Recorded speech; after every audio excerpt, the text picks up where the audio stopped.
As I mentioned in my last video, I'll be trying to resolve pop culture detective Stormtrooper Paradox, which goes like this. Finn is able to break away from his child soldier programming and defect from the First Order. However, The Force Awakens does nothing to show that Finn was any more likely than any other First Order Stormtrooper to defect. As a result, First Order Stormtroopers are simultaneously the disposable and faceless forces of violent oppression, and kind, likable, charismatic people like Finn. So there are a couple ways to resolve this paradox. One way is to prove that Finn is special and his fellow Stormtroopers still fit the mold of faceless fascist soldier. The other way is to explore Finn's motivations for leaving, which might give us insight as to what might cause a Stormtrooper to defect. For this video, I'm going to primarily focus on the period of time before and during The Force Awakens. Later videos might explore the themes and motivations of Imperial Stormtroopers, but I want to keep this video focused on Finn and the First Order. Spoiler warning, by the way, since I need to dive into some books to cover this paradox.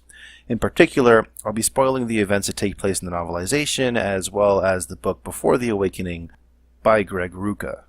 So we'll start with the first method and try to make Finn special. To that end, Finn's section in Before the Awakening provides some background on Finn right before the events of The Force Awakens. In that book, Finn is described as a highly competent soldier, but with a dangerous amount of empathy. In spite of this empathy, however, he feels alienated.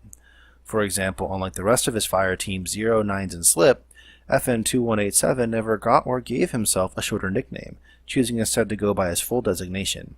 This is called out by an older, more experienced trooper as making him an outsider who will never belong. On top of that, close bonds among soldiers are discouraged in training. During a combat simulation, Finn doubles back to support Slip, who had fallen behind, and then successfully completes the mission objective with no casualties. But instead of praising Finn for his success, Captain Phasma admonishes him for helping his friend and orders him to stop. This is because the First Order views bonds between soldiers as a potential weakness that can interfere with both combat effectiveness and state loyalty. This deeply bothers Finn, and his feelings of unease is only made worse after his fire team is asked to execute civilian miners for going on strike.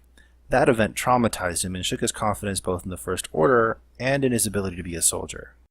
So when Before the Awakening is coupled with the film, you get a clearer picture of Finn's character. He's an alienated soldier who objects to the First Order's brutality and has the skills and talent needed to orchestrate his own escape. This also puts Finn's willingness to blast his former comrades in a new perspective, which is to say, they weren't his comrades, and since Slip, the only soldier who he potentially had any connection with, died on Jakku, there's no one tying him to the First Order. However, even if Finn wasn't a Stormtrooper in spirit, he was still a Stormtrooper in title and can't shake off that baggage, no matter how much he might want to. So now might be a good time to move on to the second method to resolve the paradox and explore Finn's motivations for defecting from the First Order. The film is a bit vague on this issue, but what we do know is that Finn set his escape plan into motion after Phasma sent him to reconditioning, although it's unclear why reconditioning is so horrible that he's willing to abandon the First Order. That said, the novelization is much more explicit.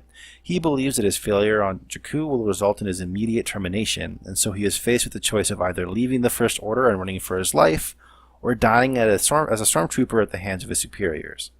As a result, breaking Poe out of containment and helping Rey get BB-8 to the Resistance are all means by which Finn tries to secure his own survival.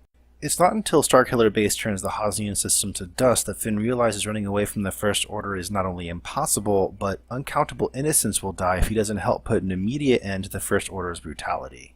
This puts other Stormtroopers in an interesting context. Since all of them are child soldiers, it can be inferred that a fear of some kind of intense corporal punishment will be drilled into them at a young age. Finn shows that this fear can override any long-fostered loyalties to the First Order and trigger a defection in even the most exemplary soldier.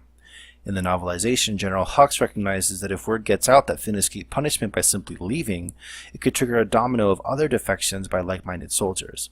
To prevent that, Hux does everything in his power to recondition every soldier that came into contact with Finn and limit the spread of information about Finn's escape.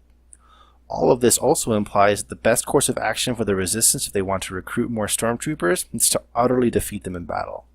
Eventually, the threat of punishment should become so severe that desertion becomes a preferable alternative.